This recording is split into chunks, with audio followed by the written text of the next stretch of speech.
Asalaamu calaykum waraxmatullaahi tacaala wabarakaatu inta ku xiran shuudda D Somali TV waxaa idin leeyahay dhammaantiin soo wada dhawaada fadlan haddii marka ay ku horeysa haddii janaalka ay tahay fadlan subscribe dhe like dhe share dhe comment raac maanta waxaan wadaa barnaamijkan oo satellite-kan la dhahayo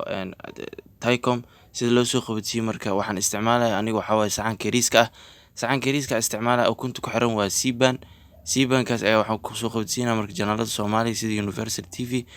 Somali National Home Cable marka